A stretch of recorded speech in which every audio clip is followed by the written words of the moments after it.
সুপ্রিয় দর্শক, স্বাগতম জানাচ্ছি সর্বশেষ আপডেট বাংলা সংবাদে। শুরুতেই জানিয়ে দেব সংবাদ শিরোনাম, এরপর থাকছে বিস্তারিত। শুরুতেই জানিয়ে দেব বিএনপির ভরসায় নয়, নিজস্ব কৌশলেই এগোচ্ছেন শেখ হাসিনা। বিস্তারিত থাকছে প্রতিবেদনে। এদিকে ইউনূসের হামবড়াই কি কাল, ৩৫০ পেরোল হামে শিশু মৃত্যু। বিস্তারিত থাকছে প্রতিবেদনে। আরও জানিয়ে দেব ক্ষমতা গ্রহণের ২ মাসের মাথায় ৭৩,০০০ কোটি টাকা ঋণ নিয়েছে বিএনপি সরকার। বিস্তারিত থাকছে প্রতিবেদনে। এদিকে দারিদ্র্য জয়ে বাংলাদেশের বিস্ময়, শেখ হাসিনার উন্নয়ন মডেলের বিশ্ব স্বীকৃতি। বিস্তারিত থাকছে প্রতিবেদনে। আরও জানিয়ে দেব স্বাধীনতার নেপথ্য কারিগরদের কি মুছে ফেলার চেষ্টা চলছে। বিস্তারিত থাকছে প্রতিবেদনে। এদিকে স্বরাষ্ট্রমন্ত্রী সালাহউদ্দিনের বিরুদ্ধে জেলা সুপার ও ওসি বদলিতে ঘুষ বাণিজ্যের অভিযোগ। বিস্তারিত থাকছে প্রতিবেদনে। আরও জানিয়ে দেব সীমান্তে পুশ ইন ঠেকাতে বিজিবির কঠোর নিরাপত্তা। বিস্তারিত থাকছে প্রতিবেদনে। আরও জানিয়ে দেব জামালপুর বিএনপিতে অন্দরযুদ্ধ, বালুমহাল নিয়ে উত্তাল ফেসবুক, বিব্রত তৃণমূল। বিস্তারিত থাকছে প্রতিবেদনে। এদিকে শত্রু যুদ্ধজাহাজ মোকাবেলায় হরমুজে ডলফিন মোতায়েন করল ইরান। বিস্তারিত থাকছে প্রতিবেদনে। এবং সর্বশেষ জানিয়ে দেব শত্রুদের জন্য বিস্ময় অপেক্ষা করছে ইরান। বিস্তারিত থাকছে প্রতিবেদনে। সুপ্রিয় দর্শক, এতক্ষণ শুনছিলেন সংবাদ শিরোনাম, এবারে শুনবেন বিস্তারিত। তার আগে ভিডিওটি ভালো লাগলে এবং সর্বশেষ আপডেট নিউজ পেতে চ্যানেলটি সাবস্ক্রাইব করুন। বাংলাদেশের মূলধারার রাজনীতি ২ ভাগে বিভক্ত। ১ আওয়ামী লীগ, ২ আওয়ামী বিরোধী। বাংলাদেশে দীর্ঘকাল ক্ষমতায় ছিল আওয়ামী লীগ, ক্ষমতায় ছিল বিএনপিও। সময়ের হাত ধরে সব কিছু বদলে যায়। বাংলাদেশের রাজনীতির গতানুগতিক ধারার পরিবর্তন হয়েছে, বিশেষ করে ২৪-এর গণ অভ্যুত্থানের পর। জনগণের দ্বারা নির্বাচিত একটি সরকারকে সরিয়ে অবৈধ উপায়ে ইউনূস ক্ষমতা দখল করেন। মানুষ যে আশা নিয়ে ইউনূসকে ক্ষমতায় আসীন করেছিল, তাদের সেই আশা পূরণ হয়নি। উল্টে বাংলাদেশ সব দিক দিয়ে পিছনের সারিতে চলে গিয়েছিল। ফলে দেশবাসী চেয়েছিল দ্বিতীয় দফায় আরও একটি পরিবর্তন। সেই পরিবর্তনের হাত ধরে বিএনপি ক্ষমতায় আসীন হয়েছে। তারেক রহমান প্রধানমন্ত্রী হয়েছেন। অনেকে বলছে ১২ই ফেব্রুয়ারির নির্বাচন ছিল একটি সাজানো নির্বাচন। সবকিছু আগে থেকেই সাজানো ছিল, দরকার ছিল একটা সিলমোহরের। ১২ই ফেব্রুয়ারির নির্বাচন আসলে সেই সিলমোহরের কাজ করেছে।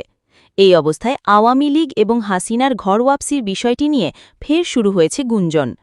তারেক রহমানকে একটি গণমাধ্যমের তরফ থেকে আওয়ামী লীগের নিষেধাজ্ঞা নিয়ে প্রশ্ন করা হয়েছিল। জানতে চাওয়া হয় দলটির বিষয়ে তার বা তার দলের অবস্থান কি। জবাবে তিনি আওয়ামী লীগের নাম উচ্চারণ করেননি, তবে জানিয়েছেন তিনি কোনো রাজনৈতিক দলকে নিষিদ্ধ ঘোষণার পক্ষে নন। কারণ আজ যদি তিনি কোনো একটি রাজনৈতিক দলকে নিষিদ্ধ ঘোষণা করেন, তাহলে আগামী দিনে তার দলকে অন্য কোনো দল নিষিদ্ধ ঘোষণা করবে না, তার নিশ্চয়তা কোথায়? এই বিবৃতির পর মনে হতেই পারে তারেক রহমান চাইছেন আওয়ামী লীগ দেশে ফিরুক। এর পিছনে বেশ কয়েকটি যুক্তিও উঠে আসতে শুরু করেছে। সেই যুক্তি নিয়ে পর্যালোচনা দূরে সরিয়ে রেখে আলোচনা করা যাক বাংলাদেশের জাতীয় রাজনীতিতে আওয়ামী লীগের প্রত্যাবর্তনের বিষয়টি। বাংলাদেশের রাজনৈতিক মহলে এখন একটা প্রশ্ন ঘুরপাক খাচ্ছে যে আওয়ামী লীগ কি বিএনপির ভরসায় রাজনীতি করবে? বিএনপি মহাসচিব মির্জা ফখরুল ইসলাম জানিয়ে দিয়েছেন তারা আওয়ামী লীগের ওপর থেকে নিষেধাজ্ঞা তোলার পক্ষপাতী নন। অথচ নির্বাচনের প্রাক্কালে এই মির্জা ফখরুল ইসলাম আলমগীরের গলায় শোনা গিয়েছিল ঠিক উল্টো কথা। অনেকে এখন বলছেন আওয়ামী লীগের ভোট বিএনপির দিকে টানতে মির্জা ফখরুল ইসলাম আলমগীর এই কথা বলেছিলেন, আর ভোট মিটতেই ঝুলি থেকে বেড়াল বেরিয়ে পড়েছে। এর থেকে বোঝা যাচ্ছে অবৈধ ইউনূস সরকার তাদের মেয়াদ আরও বাড়িয়ে নেওয়ার জন্য তারেক রহমানকে ক্ষমতায় বসিয়েছেন। সমস্যা হল বাংলাদেশের রাজনীতি কোনোভাবেই আওয়ামী লীগকে বাদ দিয়ে হয় না। তবে কি তারেক সরকার ওই দলটির ওপর জারি করা নিষেধাজ্ঞা প্রত্যাহার করবে? বিশ্লেষকেরা বলছেন অবৈধ ইউনূস সরকারের নির্বাহী আদেশের কোনো মূল্য নেই, কারণ এই সরকার জনগণের ভোটে জয়ী হয়ে ক্ষমতায় আসীন হয়নি। তারা গোলেমালে ফাঁক তালে ক্ষমতা দখল করেছি।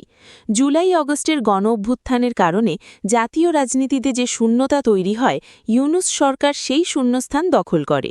বলা হচ্ছে বিএনপি সরকার আওয়ামী লীগের ওপর থেকে নিষেধাজ্ঞা মা তুললেও দলের কিছু যাবে না, কিছু আসবে না, কারণ আওয়ামী লীগ ক্ষমতায় না থেকেও মানুষের মনের গভীরে জায়গা করে নিয়েছে। হাসিনা সরকারের সবকিছু যে ঠিকঠাক ছিল তা নয়, তবুও এত কিছুর পরেও হাসিনার শাসনমলে বাংলাদেশের সার্বিকভাবে উন্নত হয়েছে। আর বিএনপি ক্ষমতায় আসার ফলে যারা মনে করছে দেশে গণতন্ত্র ফিরে এসেছে, তারা ভ্রান্ত ধারণার মধ্যে রয়েছেন। যদি তারেক রহমান হাসিনার দলের ওপর থেকে নিষেধাজ্ঞা প্রত্যাহার করে নিতেন, তাহলে প্রধানমন্ত্রী পদে আসীন হওয়ার কয়েকদিনের মধ্যে ঘোষণা করতেন বাংলাদেশে গণতন্ত্র ফেরার নতুন অঙ্গীকারে স্থিতিশীলতা ও টেকসইতা নির্ভর করবে তারেক রহমান কিভাবে এই গুরুত্বপূর্ণ কিন্তু এড়িয়ে যাওয়া সমস্যার বিষয়টি পরিণত করার মোকাবিলা করেন তার ওপর। বাংলাদেশে হামের প্রাদুর্ভাবে মৃত শিশুর সংখ্যা ৩৫০ পেরোল। শনিবার বাংলাদেশের স্বাস্থ্য অধিদপ্তর যে তথ্য প্রকাশ করেছে, তাতেই গত ১.৫-২ মাসে ৩৫২টি মৃত্যুর কথা বলা হয়েছে। এই মৃত্যু মিছিলের জন্য সর্বতোভাবে মোহাম্মদ ইউনূসের বিগত অন্তর্বর্তী সরকারকে দায়ী করছেন স্বাস্থ্য বিশেষজ্ঞরা। ঢাকার এক চিকিৎসক সমাজ মাধ্যমের পোস্টে লিখছেন, ভিন দেশের এজেন্ট, সারা জীবন দারিদ্র্য নিয়ে ব্যবসা করা এক সুদের কারবারিকে আমরা যে শাসকের আসনে বসিয়েছিলাম, তার ফলশ্রুতি এই শয়ে শয়ে শিশুমৃত্যু। ১৮ মাসে বাংলাদেশের স্বাস্থ্য পরিকাঠামো গুঁড়িয়ে দিয়েছিল এই জালিম ও তার গং দলবল।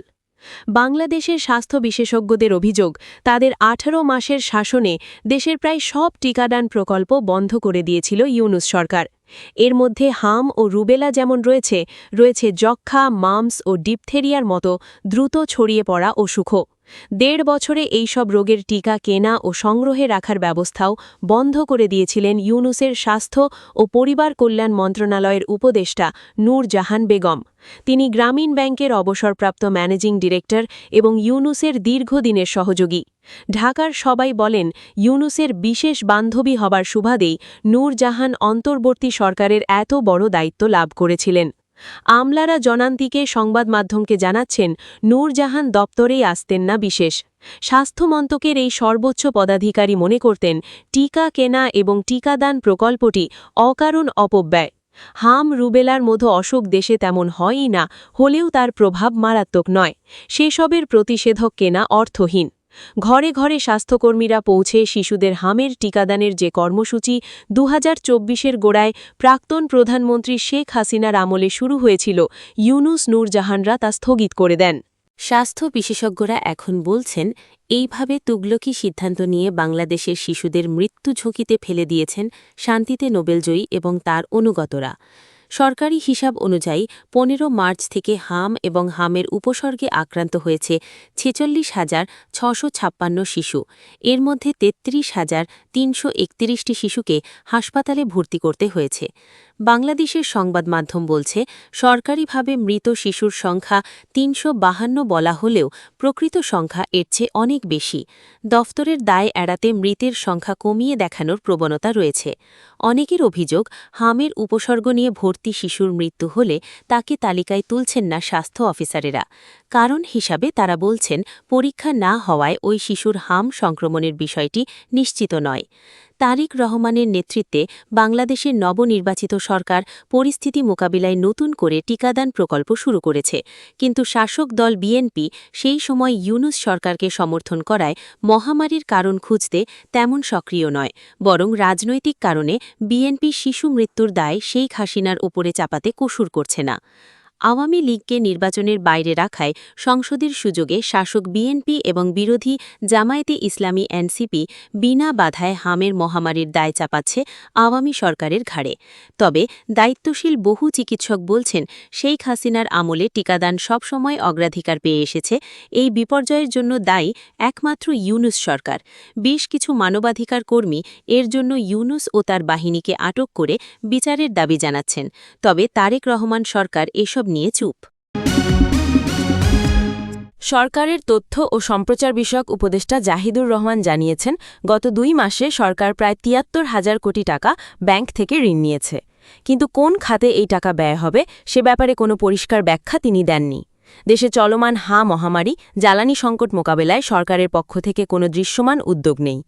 তথ্য উপদেষ্টা শুধু আশ্বস্ত করেই দায়িত্ব শেষ করেছেন, কিন্তু জনগণের টাকা কোথায় ব্যয় হবে, কী প্রকল্প হাতে নেওয়া হচ্ছে সে ব্যাপারে জানার অধিকার জনগণের আছে। রাষ্ট্রের ব্যয় মূলত আসে রাজস্ব আয় থেকে, কিন্তু ইউনূসের আমল থেকে দেশের রাজস্ব আহরণের মাত্রা তলানিতে। ২০২৫-২৬ অর্থবছরে রাজস্ব আয়ের ঘাটতি ৯৬,০০০ কোটি টাকা, যা বাংলাদেশের রেকর্ড। এই ঘাটতি পূরণ করতেই দেদারসের ঋণ নিচ্ছে বিএনপি সরকার। এতে করে বাড়ছে মুদ্রাস্ফীতি, বাড়ছে সরকারি ঋণের বোঝা, ব্যাংকে দেখা যাচ্ছে তারল্য সংকট।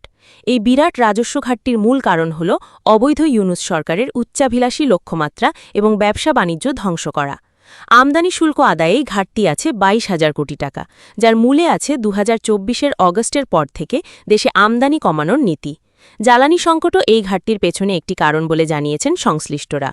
অথচ জ্বালানি তেলের জন্য দেশজুড়ে হাহাকারকে সরকারের তথ্য উপদেষ্টা অযাচিত ভীতি বলে উল্লেখ করে তিনি জানান, দেশে জ্বালানি তেলের যথেষ্ট মজুদ রয়েছে। এর আগে জ্বালানি প্রতিমন্ত্রী বলেছেন তেলের রেকর্ড মজুদ আছে, অথচ ব্ল্যাক মার্কেটে তেল বিক্রি তারা বন্ধ করতে পারছেন না। পেট্রোল পাম্পগুলোতে তেলের যথেষ্ট সরবরাহ নিশ্চিত করতে পারছেন না। এ থেকে পরিষ্কার বোঝা যায় যে সরকার নিজেই চায় না জ্বালানি তেলের সরবরাহ স্বাভাবিক হোক, দেশের অর্থনীতিতে গতি ফিরে আসুক। তারা চান বাংলাদেশের পরনির্ভরশীলতা বৃদ্ধি পাক। বিএনপি সরকার মূলত ইউনূস সরকারের অসৎ পরিকল্পনা বাস্তবায়ন করতে কাজ করছে। আওয়ামী লীগবিহীন নির্বাচনের নামে প্রহসনমূলক আসন ভাগাভাগি করে দেশকে ধ্বংসের দ্বারপ্রান্তে ঠেলে দিয়েছে বিএনপি, জামাত, ইউনূস এবং এনসিপি। বাংলাদেশে দারিদ্র্য বিমোচনে শেখ হাসিনার নেতৃত্বাধীন সরকার একটি উল্লেখযোগ্য সাফল্যের উদাহরণ সৃষ্টি করেছে। বিশেষ করে ১৯৯৬-২০০১ এবং ২০০৯-২০২৪ মেয়াদে গৃহীত বিভিন্ন জনকল্যাণমূলক কর্মসূচি দেশের দরিদ্র জনগোষ্ঠীর জীবনমান উন্নয়নে গুরুত্বপূর্ণ ভূমিকা রাখে। বিশ্বব্যাংকের প্রতিবেদন অনুযায়ী এই সময়ে বাংলাদেশ দারিদ্র্য হ্রাসে বিশ্বের জন্য একটি রোল মডেল হিসেবে স্বীকৃতি পায় এবং প্রায় ২,২০,০০,০০০ মানুষ দারিদ্র্য সীমা থেকে বেরিয়ে আসে। এটি শুধু অর্থনৈতিক উন্নয়নের নয়, বরং কার্যকর সামাজিক নীতি ও রাজনৈতিক সদিচ্ছারও একটি সফল উদাহরণ। শেখ হাসিনার সরকারের অন্যতম বড় অর্জন ছিল সামাজিক নিরাপত্তা বেষ্টনীর সম্প্রসারণ। বয়স্ক ভাতা, বিধবা ও স্বামী নিগৃহীতা নারী ভাতা, প্রতিবন্ধী ভাতা, মাতৃত্বকালীন ভাতা ইত্যাদি কর্মসূচির মাধ্যমে সমাজের পিছিয়ে পড়া মানুষকে আর্থিক সহায়তা প্রদান করা হয়। এসব কর্মসূচি দরিদ্র মানুষের ন্যূনতম জীবনযাত্রা নিশ্চিত করতে সহায়ক ভূমিকা পালন করে এবং তাদের সামাজিক নিরাপত্তা বৃদ্ধি করে। এছাড়া ভূমিহীন ও গৃহহীন মানুষের জন্য আশ্রয়ন প্রকল্প ও ঘরে ফেরা কর্মসূচি ছিল অত্যন্ত প্রশংসনীয় উদ্যোগ। সরকারের নিজস্ব অর্থায়নে লাখ লাখ পরিবারকে বিনামূল্যে ঘর প্রদান করা হয়। এর ফলে অসহায় মানুষ শুধু মাথা গোঁজার ঠাঁই পায়নি, বরং নতুনভাবে জীবন শুরু করার সুযোগ পেয়েছে। এই প্রকল্প আন্তর্জাতিকভাবেও প্রশংসিত হয়েছে এবং মানবিক উন্নয়নের ক্ষেত্রে বাংলাদেশের সক্ষমতা তুলে ধরেছে। দারিদ্র্য বিমোচনে ক্ষুদ্র ঋণের বিকল্প হিসেবে সুদমুক্ত ঋণ ও আত্মকর্মসংস্থানের উদ্যোগও ছিল গুরুত্বপূর্ণ। দরিদ্র জনগোষ্ঠীকে স্বাবলম্বী করতে সহজ শর্তে ঋণ প্রদান, প্রশিক্ষণ এবং ক্ষুদ্র ব্যবসার সুযোগ সৃষ্টি করা হয়। এর ফলে অনেকে কর্মসংস্থানের সুযোগ পেয়েছে এবং নিজের আয় বাড়াতে সক্ষম হয়েছে। বিশেষ করে গ্রামীণ নারীদের অর্থনৈতিক কর্মকাণ্ডে অংশগ্রহণ বৃদ্ধি পেয়েছে। কৃষি ও গ্রামীণ অর্থনীতির উন্নয়নেও সরকার বিশেষ গুরুত্ব দেয়। কৃষকদের জন্য সহজ শর্তে কৃষি ঋণ, সার ও বীজ সহায়তা এবং কৃষিভিত্তিক শিল্প উন্নয়নের মাধ্যমে গ্রামে কর্মসংস্থান সৃষ্টি করা হয়। একই সঙ্গে যুব সমাজের জন্য বিভিন্ন কর্মসংস্থানমূলক প্রকল্প গ্রহণ করা হয়, যা বেকারত্ব কমাতে সহায়ক হয়েছে। কোভিড-১৯ মহামারীর সময়ও সরকার দরিদ্র মানুষের পাশে দাঁড়ায়। খাদ্য সহায়তা, নগদ অর্থ বিতরণ এবং বিশেষ প্রণোদনা কর্মসূচির মাধ্যমে সংকট মোকাবিলার চেষ্টা করা হয়। এতে খাদ্য নিরাপত্তা বজায় রাখা সম্ভব হয় এবং দরিদ্র জনগোষ্ঠী বড় ধরনের মানবিক বিপর্যয় থেকে রক্ষা পায়। বাংলাদেশের স্বাধীনতা কোনো আকস্মিক ঘটনা নয়, বরং এটি ছিল দীর্ঘ ২৩ বছরের ধারাবাহিক আন্দোলন ও সুপরিকল্পিত প্রস্তুতির ফসল। সম্প্রতি ত্রয়োদশ জাতীয় সংসদের সদস্য ও জাতীয় কিংস পার্টির নেতা নাহিদুল ইসলাম মুজিব বাহিনীর অবদান নিয়ে যে মন্তব্য করেছেন, তা নতুন করে ইতিহাসের এক চিরন্তন সত্যকে কাঠগড়ায় দাঁড় করিয়েছে। প্রশ্ন উঠেছে, সিরাজুল আলম খান, কাজী আরেফ আহমেদ ও আব্দুর রাজ্জাক ও তোফায়েল আহমেদদের গড়া সেই দুর্ধর্ষ বিএলএফ বা মুজিব বাহিনী না থাকলে বাংলাদেশ কি আদৌ স্বাধীন হতো? মুক্তিযুদ্ধের সামরিক ভিত্তির কাজ শুরু হয়েছিল যুদ্ধের ঠিক ৯ বছর আগে ১৯৬২ সালে। ছাত্রলীগ নেতা সিরাজুল আলম খান, কাজী আরেফ আহমেদ ও আব্দুর রাজ্জাকের নেতৃত্বে গঠিত হয়েছিল নিউক্লিয়াস। যখন এই ভূখণ্ডের অধিকাংশ মানুষ স্বায়ত্তশাসনের কথা ভাবছে, তখন এই তরুণেরা অস্ত্র হাতে পূর্ণ স্বাধীনতার স্বপ্ন দেখছিলেন। ১৯৬৪ সালে পুরান ঢাকার দাস লেনে সাইকোস্টাইল মেশিনের মাধ্যমে জয় বাংলা ও স্বাধীনতার ইশতেহার প্রচারের যে দুঃসাহস তারা দেখিয়েছিলেন, তাই ছিল মুক্তিযুদ্ধের বীজ। মুক্তিযুদ্ধের সময় জেনারেল এম.এ.জি. ওসমানীর নেতৃত্বাধীন নিয়মিত বাহিনীর পাশাপাশি একটি বিশেষ গেরিলা বাহিনী কাজ করত, যার নাম বাংলাদেশ লিবারেশন ফোর্স বা বিএলএফ। ভারতের দেরাদুনে জেনারেল এস উবানের অধীনে এই বাহিনীর সদস্যরা বিশেষ প্রশিক্ষণ নিতেন। এই বাহিনীর ৪ প্রধান সিরাজুল আলম খান, শেখ ফজলুল হক মনি, আব্দুর রাজ্জাক ও তোফায়েল আহমেদ বঙ্গবন্ধুর সরাসরি নির্দেশে দীর্ঘমেয়াদী গেরিলা যুদ্ধের প্রস্তুতি নিয়েছিলেন। বিএলএফের ২৩০টি থানাভিত্তিক নেটওয়ার্কই মূলত পাক বাহিনীর ভিত নাড়িয়ে দিয়েছিল। নাহিদুল ইসলামের মতো বর্তমান প্রজন্মের অনেকে দাবি করছেন যে মুজিব বাহিনী যুদ্ধে অংশগ্রহণ করেনি, কিন্তু ভারতের স্পেশাল ফোর্সের কমান্ডার জেনারেল এস উবান তার ফ্যান্টমস অফ চিটাগং গ্রন্থে এই বাহিনীর অবদানের কথা বিস্তারিত লিখেছেন। তৎকালীন ছাত্রনেতারা ২রা মার্চ পতাকা উত্তোলন, ৩রা মার্চ স্বাধীনতার ইশতেহার পাঠ এবং জাতীয় সঙ্গীত নির্বাচনের মাধ্যমে যে মনস্তাত্ত্বিক যুদ্ধের সূচনা করেছিলেন, সেটি ৭ই মার্চ বঙ্গবন্ধুকে স্বাধীনতার ঘোষণা দিতে শক্তি জুগিয়েছিল। মুক্তিযুদ্ধ কেবল ৯ মাসের একটি হলিউড অ্যাকশন মুভি নয়, এটি ছিল ৭.৫ কোটি বাঙালির দীর্ঘ ২৩ বছরের রক্ত ও ত্যাগের ইতিহাস। এই লড়াইয়ে ছাত্রলীগের অন্তত ১৭,০০০ নেতাকর্মী জীবন দিয়েছেন। ১৯৬৬ সালের ৬ দফার পক্ষে জনমত গঠন থেকে শুরু করে পিন্ডি না ঢাকা, ঢাকা ঢাকা স্লোগান তুলে বাঙালি জাতীয়তাবাদের জোয়ার তৈরি করা পর্যন্ত সবকিছুই ছিল এই ছাত্র নেতাদের সুপরিকল্পিত কাজ। বিশ্লেষকরা বলছেন, ১৯৭৫-এ বঙ্গবন্ধুকে সপরিবারে হত্যার পর থেকে বাংলাদেশের প্রকৃত ইতিহাস বিকৃতির এক গোয়েবলসীয় প্রোপাগান্ডা শুরু হয়। খন্দকার মুশতাক ও জিয়াউর রহমানের শাসনকাল থেকে শুরু করে বর্তমান সময় পর্যন্ত মুজিব বাহিনী ও নিউক্লিয়াসের অবদানকে বিতর্কিত করার চেষ্টা চলছে। কিন্তু ঐতিহাসিক তথ্যগুলো ঘাটলে স্পষ্ট হয়ে যায় যে মুজিব বাহিনী ছিল স্বাধীনতার এক অবিচ্ছেদ্য অংশ। ইতিহাসের কোনো একটি পাতাকে অস্বীকার করার অর্থ হচ্ছে সামগ্রিক মুক্তিযুদ্ধকে অস্বীকার করা। নিউক্লিয়াস বা মুজিব বাহিনীর ত্যাগ ও অবদানকে খাটো করে দেখা স্রেফ রাজনৈতিক সংকীর্ণতা নয়, বরং তার রাষ্ট্রদ্রোহিতার শামিল। নতুন প্রজন্মকে সঠিক ইতিহাস জানানো এখন সময়ের দাবি, যাতে কোনো রাজনৈতিক অপকৌশল আমাদের শ্রেষ্ঠ অর্জনের গৌরবকে ম্লান করতে না পারে। জেলা পুলিশ সুপার, এসপি ও থানার ওসি বদলে নিয়ে সম্প্রতি বিভিন্ন মহলে গুরুতর অভিযোগ উঠেছে। অভিযোগ অনুযায়ী ছোট জেলার সি ক্যাটাগরির ক্ষেত্রে প্রায় ২ কোটি টাকা, বি ক্যাটাগরির জন্য ৩ কোটি টাকা, প্রথম ক্যাটাগরির জেলার জন্য ৫ কোটি টাকা এবং বিশেষ জেলায় পদায়নের ক্ষেত্রে প্রায় ১০ কোটি টাকা পর্যন্ত লেনদেনের কথা বলা হচ্ছে। জননিরাপত্তা বিষয়ক মন্ত্রণালয়ের একজন শীর্ষস্থানীয় কর্মকর্তার বরাতে এসব তথ্য জানিয়েছে বলে দাবি করা হয়েছে। এছাড়া আরও অভিযোগ রয়েছে যে থানা পুলিশ ও পুলিশ সুপারদের আয়ের একটি অংশ মামলা বাণিজ্য, সিন্ডিকেট নিয়ন্ত্রণ, মাদক বাণিজ্য এবং চোরাকারবারিদের কাছ থেকে আদায়ের মাধ্যমে আসে। কিছু ক্ষেত্রে মন্ত্রণালয় ও প্রশাসনের উচ্চ পর্যায়ের সংশ্লিষ্টতা নিয়েও আলোচনা চলছে বলে দাবি করা হয়। অভিযোগকারীদের মতে, বদলি প্রক্রিয়ায় অর্থ লেনদেনের কারণে প্রশাসনিক শৃঙ্খলা ব্যাহত হচ্ছে এবং যোগ্যতার পরিবর্তে আর্থিক প্রভাবই মুখ্য হয়ে উঠছে। এতে করে বদলি প্রক্রিয়ায় ধীরগতি ও অনিয়মের অভিযোগও সামনে আসছে। একই সঙ্গে বলা হচ্ছে, কিছু সিন্ডিকেট চক্র নিত্যপণ্যের বাজারেও প্রভাব বিস্তার করে আইনশৃঙ্খলা বাহিনীর সহায়তায় সাধারণ মানুষকে ভোগান্তিতে ফেলছে, এমন অভিযোগও বিভিন্ন মহল থেকে উঠে এসেছে। দেশের তালিকাভুক্ত ২৩ শীর্ষ সন্ত্রাসীর অনেকের সাথে এখন সালাউদ্দিনের ঘনিষ্ঠতা বেড়েছে বলে শোনা যায়। আরও বলা হয়, সন্ত্রাসীদের অবাধে চাঁদাবাজির সুযোগ দিয়ে এখান থেকে মোটা অঙ্কের টাকা নিচ্ছে স্বরাষ্ট্রমন্ত্রীর সিন্ডিকেট। পুলিশের ভয়ে এখন সন্ত্রাসীরা ভীত নয়, বরং বলা হচ্ছে পুলিশ এখন সন্ত্রাসীদের নির্দেশে কাজ করে। লালমনিরহাটে পাটগ্রাম সীমান্ত এলাকায় পুশ ইন ও চোরাচালান ঠেকাতে নিরাপত্তা জোরদার করেছে তিস্তা ব্যাটালিয়ন ৬১ বিজিবি।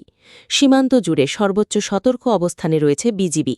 সীমান্তে অবৈধ অনুপ্রবেশ বা পুশ ইন বন্ধ করতে তিস্তা ব্যাটালিয়ন নিয়মিত টহলের পাশাপাশি বিশেষ গোয়েন্দা নজরদারি বৃদ্ধি করেছে। মাদক পাচার, গরু চোরাচালান ও মানব পাচারের মতো সীমান্ত অপরাধ শূন্যের কোঠায় নামিয়ে আনতে বিজিবির সদস্যরা টহল দিচ্ছেন। তিস্তা ব্যাটালিয়ন ৬১ বিজিবির অধিনায়ক লেফটেন্যান্ট কর্নেল সৈয়দ ফজলে মুনিম বলেন, চোরাচালান প্রতিরোধ এবং অবৈধ অনুপ্রবেশ ঠেকাতে বিজিবি জিরো টলারেন্স নীতি অনুসরণ করে কাজ করছে। বিশেষ করে সীমান্ত এলাকায় সন্দেহভাজন ব্যক্তি ও যানবাহন চলাচলের ওপর কড়া নজরদারি রাখা হচ্ছে। বালুমহালের ইজারাকে কেন্দ্র করে জামালপুর জেলা বিএনপিতে প্রকাশ্য বিভক্তি এখন চরমে পৌঁছেছে। সামাজিক যোগাযোগ মাধ্যমে এক গ্রুপের বিরুদ্ধে আরেক গ্রুপের পাল্টাপাল্টি অভিযোগ, ভিডিও বার্তা, সংবাদ সম্মেলন ও কুকীর্তি ফাঁসের হুমকিতে উত্তপ্ত হয়ে উঠেছে দলটির অভ্যন্তরীণ রাজনীতি।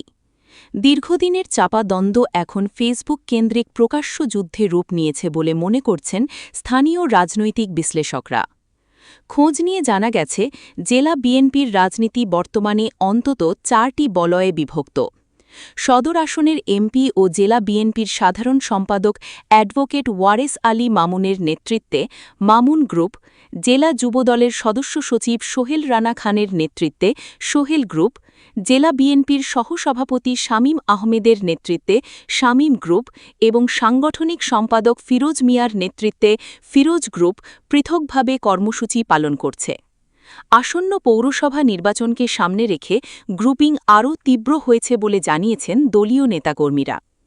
বিএনপির একাধিক নেতাকর্মীর দাবি, বালুমহাল, টেন্ডার নিয়ন্ত্রণ, প্রভাব বিস্তার ও আর্থিক সুবিধা ভাগাভাগিকে কেন্দ্র করেই এই বিরোধ প্রকাশ্যে এসেছে।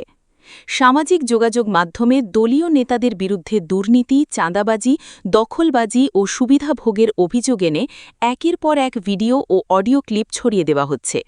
এতে সাংগঠনিক শৃঙ্খলা নিয়ে প্রশ্ন উঠেছে দলটির ভেতরেই। নাম প্রকাশে অনিচ্ছুক তৃণমূলের কয়েকজন নেতা অভিযোগ করেন, ১৭ বছর রাজপথে থেকেও আমরা মূল্যায়ন পাচ্ছি না। এখন সুবিধাবাদী ও হাইব্রিড নেতারাই সব নিয়ন্ত্রণ করছে। যারা দলের দুঃসময় ছিল না, তারাই এখন প্রভাবশালী। বালুমহল নিয়ে বিরোধের সূত্রপাত। গত ১৯ এপ্রিল ব্রহ্মপুত্র নদের চর যথার্থপুর ছনকান্দা ঘাটের বালুমহলের ইজারার দরপত্র জমা হয় সদর উপজেলা প্রশাসনে। পরে ইজারা পায় ৯ নম্বর ওয়ার্ড বিএনপির সভাপতি শামীম মাস্টারের স্ত্রী রাবেয়া বাশরীর মালিকানাধীন শামীম এন্টারপ্রাইজের। ইজারা না পাওয়া জেলা শ্রমিক দলের সভাপতি আব্দুল সোবহানের অনুসারীরা অভিযোগ করেন, দরপত্র প্রক্রিয়ায় কারসাজি করা হয়েছে। তাদের দাবি, সদর উপজেলা বিএনপির সাধারণ সম্পাদক রুহুল আমিন মিলন ও জেলা মৎস্যজীবী দলের সভাপতি আব্দুল হালিম নেগোসিয়েশনের নামে অংশগ্রহণকারীদের দরপত্র থেকে বিডি সরিয়ে দেন এবং পরিকল্পিতভাবে শামীম এন্টারপ্রাইজকে ইজারা পাইয়ে দেন। এই ঘটনাকে কেন্দ্র করে প্রথমে বাকবিতণ্ডা, পরে তা সামাজিক যোগাযোগ মাধ্যমে ভিডিও ও অডিও ক্লিপ আকারে ছড়িয়ে পড়ে। এরই মধ্যে জেলা শ্রমিক দলের সভাপতি আব্দুস সোবহান ও জেলা মৎস্যজীবী দলের সভাপতি আব্দুল হালিমের কথোপকথনের একটি অডিও ক্লিপ সামাজিক যোগাযোগ মাধ্যমে ভাইরাল হয়। সেখানে আব্দুস সোবহানকে বলতে শোনা যায়, তুই না বইলা চুরি করলি কেন? তুই একটা চোর। জবাবে আব্দুল হালিম বলেন, সোবহান ভাই, এসব কি বলছেন? আপনার সঙ্গে তো আমার ভালো সম্পর্ক। সোশ্যাল মিডিয়ায় অডিও ক্লিপ ছড়িয়ে পড়ার পর বিষয়টি আরও উত্তপ্ত হয়ে ওঠে। পরে আব্দুস সোবহান ৪ মে সংবাদ সম্মেলন করে অভিযোগ করেন, বালুমহল ইজারা নিয়ে টেন্ডার সিন্ডিকেট গড়ে তুলে প্রতারণা করা হয়েছে। নেগোসিয়েশনের নামে দরপত্র নেওয়া হলেও পরের সিদ্ধান্ত না জানিয়েই শামীম এন্টারপ্রাইজকে ইজারা পাইয়ে দিতে অন্যদের বিডি সরিয়ে ফেলা হয়। তবে নিজের নামে প্রচারিত অডিও ক্লিপটি আংশিক সম্পাদনা করে প্রচার করা হয়েছে বলেও দাবি করেন তিনি। পাল্টা সংবাদ সম্মেলন। অন্যদিকে অভিযোগ অস্বীকার করে ৯ নম্বর ওয়ার্ড বিএনপির সভাপতি শামীম মাস্টার পাল্টা সংবাদ সম্মেলনে বলেন, আমার স্ত্রীর নামে যথাযথ নিয়ম মেনেই বালুমহলের ইজারা নেওয়া হয়েছে। এখানে কোনো ধরনের কারসাজি হয়নি। যারা অভিযোগ করছেন তাদের দরপত্রেই বিডি ছিল না। এখন সামাজিক যোগাযোগ মাধ্যমে ফেক আইডি ব্যবহার করে মিথ্যা তথ্য ছড়ানো হচ্ছে। জেলা মৎস্যজীবী দলের সভাপতি আব্দুল হালিমও অভিযোগ অস্বীকার করে বলেন, এখানে কোনো কারসাজি হয়নি। সোবহান গ্রুপ পরিবর্তন করার পর থেকেই এসব অভিযোগ তুলছেন। সোহেল গ্রুপের লোকজন প্রথমে অডিও ক্লিপ সোশ্যাল মিডিয়ায় ছড়িয়ে দেওয়ার পর তিনি তার লোকজনকে দিয়ে সঠিক ভিডিও ক্লিপ প্রকাশ করেছেন বলে জানান। সদর উপজেলা বিএনপির সাধারণ সম্পাদক রুহুল আমিন মিলন বলেন, বালুমহল নিয়ে চলমান ঘটনায় আমার কোনো সম্পৃক্ততা নেই। উদ্দেশ্যপ্রণোদিতভাবে আমার নাম জড়ানো হচ্ছে।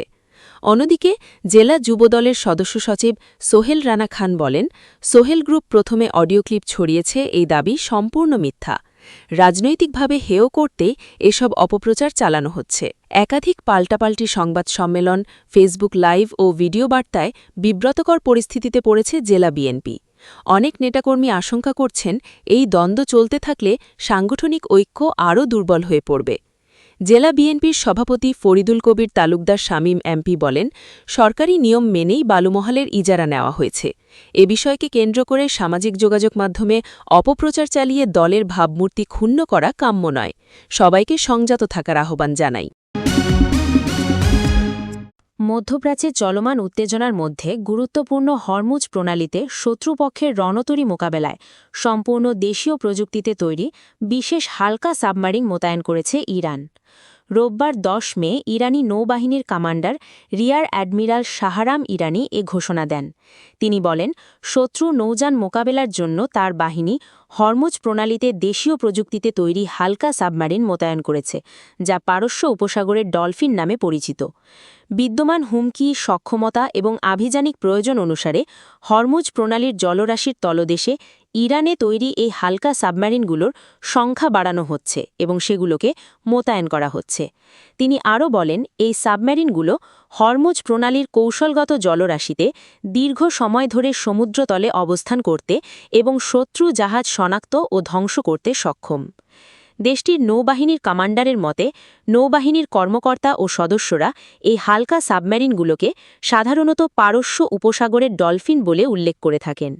তিনি উল্লেখ করেন, ইরানের সামুদ্রিক প্রতিরক্ষা শক্তি প্রদর্শনের জন্য ডেনা ডেস্ট্রয়ারের শহীদদের সম্মান ও স্মরণে আয়োজিত একটি অভিযানের অংশ হিসেবে হালকা সাবমেরিনগুলো হরমুজ প্রণালীতে জলের উপরে উঠে আসে। তিনি আরও বলেন যে বেশ কয়েকটি ফরমেশন মহড়া সম্পন্ন করার পর সাবমেরিনগুলো তাদের নির্ধারিত মিশন চালিয়ে যাওয়ার জন্য সমুদ্রের গভীরে ফিরে যায়। ইরানের সামরিক কর্মকর্তারা জানিয়েছেন, দেশটির বিরুদ্ধে সাম্প্রতিক হামলা ও উত্তেজনার প্রেক্ষাপটে কৌশলগত ধৈর্যের নীতি থেকে সরে আসার ইঙ্গিত দিচ্ছে তেহরান। তাদের বক্তব্য অনুযায়ী ইরানের উপকূলীয় এলাকা ও তেল ট্যাঙ্কার লক্ষ্য করে সাম্প্রতিক হামলার পর দেশটির সামরিক প্রস্তুতি জোরদার করা হয়েছে। ইরানি কর্মকর্তারা সতর্ক করে বলেছেন, ইরানের ভূখণ্ড, জ্বালানি স্থাপনা বা তেল ট্যাঙ্কার সহ দেশটির স্বার্থে হামলার পরিকল্পনা করা যে কোনো দেশের জন্য কঠোর পরিণতি অপেক্ষা করছে। তবে তারা নির্দিষ্ট কোনো দেশের নাম উল্লেখ করেননি। এদিকে ইরানের সেনাবাহিনীর এক মুখপত্র দাবি করেছেন, শত্রুপক্ষ ইরানের বিরুদ্ধে সামরিক পদক্ষেপ নিলে তারা নতুন অস্ত্র, নতুন যুদ্ধ পদ্ধতি এবং নতুন যুদ্ধক্ষেত্রের বিস্ময় দেখতে পাবে। তার ভাষায়, ইরান সম্ভাব্য যে কোনো সংঘাত মোকাবিলায় প্রস্তুত রয়েছে। তিনি আরও বলেন, যেসব দেশ ইরানের বিরুদ্ধে নিষেধাজ্ঞা আরোপে যুক্তরাষ্ট্রকে সমর্থন করছে, তাদের হরমুজ প্রণালী দিয়ে জাহাজ চলাচলের ক্ষেত্রে সমস্যার মুখে পড়তে হতে পারে।